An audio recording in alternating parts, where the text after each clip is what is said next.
Terima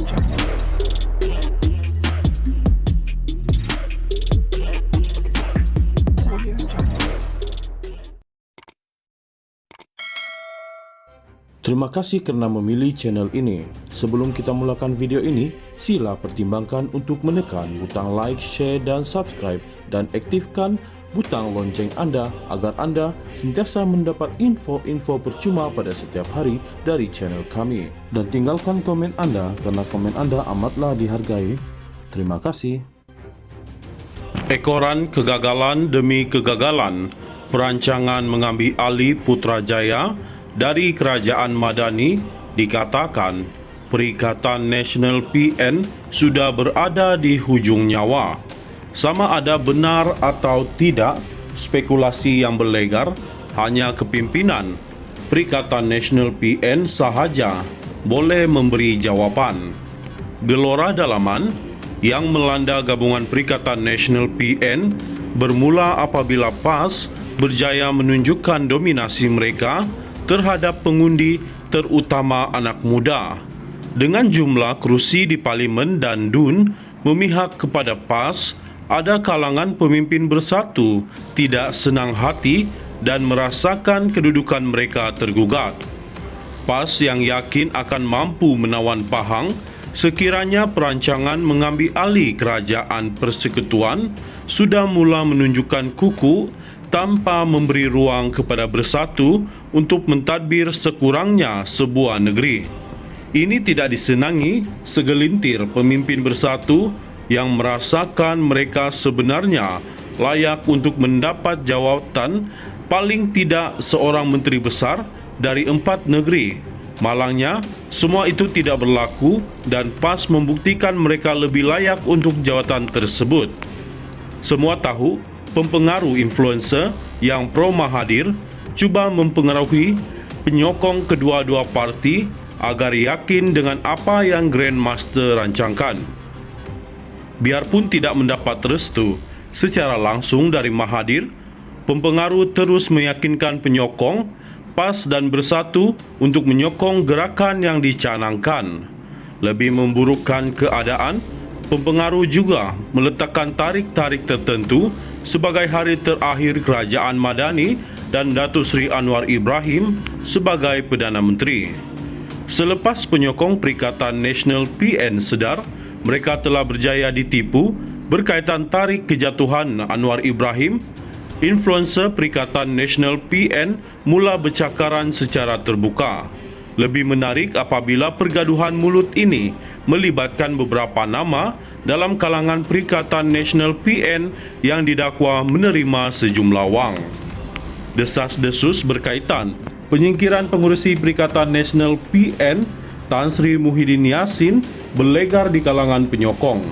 Semua ini dikatakan ada kaitan dengan pendakwaan terhadap Muhyiddin Yassin di mahkamah mengenai penyalahgunaan wang rakyat semasa menjadi Perdana Menteri.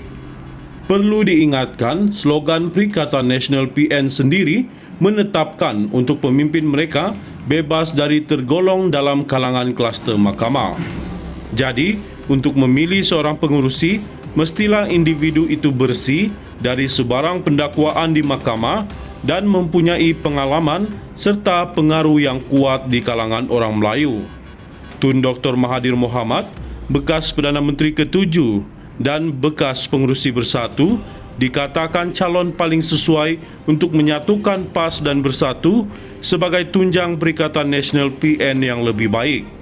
Jika ditanya kepada PAS, sudah pasti jawapannya mereka sedia membuka ruang dan peluang kepada Tun Dr. Mahathir, tetapi bagaimana dengan Bersatu? Jika Bersatu menerima Mahathir kembali, mereka bolehlah diibaratkan menjilat kahak. Tetapi paling utama, adakah Bersatu bersedia korbankan Tan Sri Muhyiddin Yassin untuk memberi ruang kepada Tun Dr. Mahathir Mohamad? Ekoran kegagalan demi kegagalan, perancangan mengambil alih Putrajaya dari Kerajaan Madani, dikatakan Perikatan Nasional PN sudah berada di hujung nyawa. Sama ada benar atau tidak, spekulasi yang berlegar, hanya kepimpinan Perikatan Nasional PN sahaja boleh memberi jawapan. Gelora dalaman yang melanda gabungan Perikatan Nasional PN bermula apabila PAS berjaya menunjukkan dominasi mereka terhadap pengundi, terutama anak muda. Dengan jumlah kerusi di Parlimen dan DUN memihak kepada PAS, ada kalangan pemimpin bersatu tidak senang hati dan merasakan kedudukan mereka tergugat. PAS yang yakin akan mampu menawan Pahang sekiranya perancangan mengambil alih kerajaan persekutuan sudah mula menunjukkan kuku tanpa memberi ruang kepada bersatu untuk mentadbir sekurangnya sebuah negeri. Ini tidak disenangi segelintir pemimpin bersatu yang merasakan mereka sebenarnya layak untuk mendapat jawatan paling tidak seorang menteri besar dari 4 negeri. Malangnya, semua itu tidak berlaku dan PAS membuktikan mereka lebih layak untuk jawatan tersebut. Semua tahu, pempengaruh influencer yang pro Mahathir cuba mempengaruhi penyokong kedua-dua parti agar yakin dengan apa yang Grandmaster rancangkan. Biarpun tidak mendapat restu secara langsung dari Mahathir, pempengaruh terus meyakinkan penyokong PAS dan Bersatu untuk menyokong gerakan yang dicanangkan. Lebih memburukkan keadaan, pempengaruh juga meletakkan tarik-tarik tertentu sebagai hari terakhir Kerajaan Madani dan Datuk Seri Anwar Ibrahim sebagai Perdana Menteri. Selepas penyokong Perikatan Nasional PN sedar mereka telah berjaya ditipu berkaitan tarik kejatuhan Anwar Ibrahim, influencer Perikatan Nasional PN mula bercakaran secara terbuka. Lebih menarik apabila pergaduhan mulut ini melibatkan beberapa nama dalam kalangan Perikatan Nasional PN yang didakwa menerima sejumlah wang. Desas-desus berkaitan penyingkiran pengurusi Perikatan Nasional PN Tan Sri Muhyiddin Yassin berlegar di kalangan penyokong. Semua ini dikatakan ada kaitan dengan pendakwaan terhadap Muhyiddin Yassin di Mahkamah mengenai penyalahgunaan wang rakyat semasa menjadi Perdana Menteri. Perlu diingatkan, slogan Perikatan Nasional PN sendiri menetapkan untuk pemimpin mereka bebas dari tergolong dalam kalangan kluster mahkamah. Jadi, untuk memilih seorang pengurusi, mestilah individu itu bersih dari sebarang pendakwaan di mahkamah dan mempunyai pengalaman serta pengaruh yang kuat di kalangan orang Melayu. Tun Dr. Mahathir Mohamad, bekas Perdana Menteri ke-7 dan bekas pengurusi Bersatu, dikatakan calon paling sesuai untuk menyatukan PAS dan Bersatu sebagai tunjang Perikatan Nasional PN yang lebih baik. Jika ditanya kepada PAS, sudah pasti jawapannya mereka sedia membuka ruang dan peluang kepada Tun Dr. Mahathir, tetapi bagaimana dengan Bersatu? Jika Bersatu menerima Mahathir kembali, mereka bolehlah diibaratkan menjilat kahak. Tetapi paling utama, adakah Bersatu bersedia korbankan Tan Sri Muhyiddin Yassin untuk memberi ruang kepada Tun Dr. Mahathir Mohamad? Ekoran kegagalan demi kegagalan perancangan mengambil alih Putrajaya dari Kerajaan Madani dikatakan Perikatan Nasional PN sudah berada di hujung nyawa. Sama ada benar atau tidak spekulasi yang berlegar, hanya kepimpinan Perikatan Nasional PN sahaja boleh memberi jawapan. Gelora dalaman yang melanda gabungan Perikatan Nasional PN bermula apabila PAS berjaya menunjukkan dominasi mereka terhadap pengundi, terutama anak muda. Dengan jumlah kerusi di Parlimen dan DUN memihak kepada PAS, ada kalangan pemimpin Bersatu tidak senang hati dan merasakan kedudukan mereka tergugat. PAS yang yakin akan mampu menawan Pahang sekiranya perancangan mengambil alih kerajaan persekutuan sudah mula menunjukkan kuku tanpa memberi ruang kepada Bersatu untuk mentadbir sekurangnya sebuah negeri. Ini tidak disenangi segelintir pemimpin Bersatu yang merasakan mereka sebenarnya layak untuk mendapat jawatan paling tidak seorang menteri besar dari 4 negeri. Malangnya, semua itu tidak berlaku dan PAS membuktikan mereka lebih layak untuk jawatan tersebut.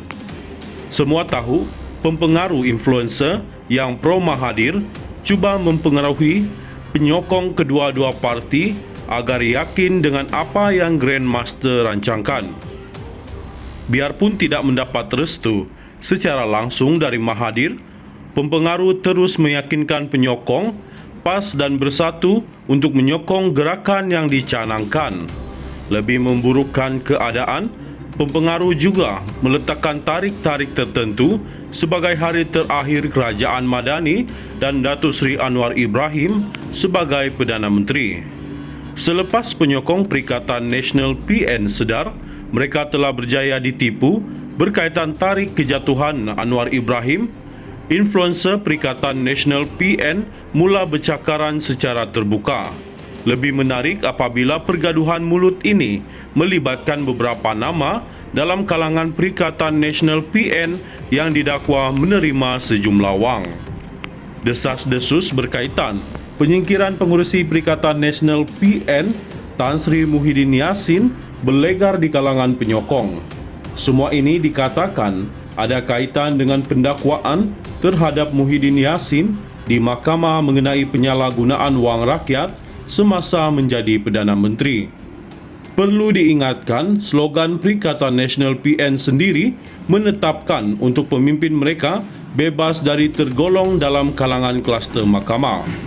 Jadi, untuk memilih seorang pengurusi, mestilah individu itu bersih dari sebarang pendakwaan di mahkamah dan mempunyai pengalaman serta pengaruh yang kuat di kalangan orang Melayu.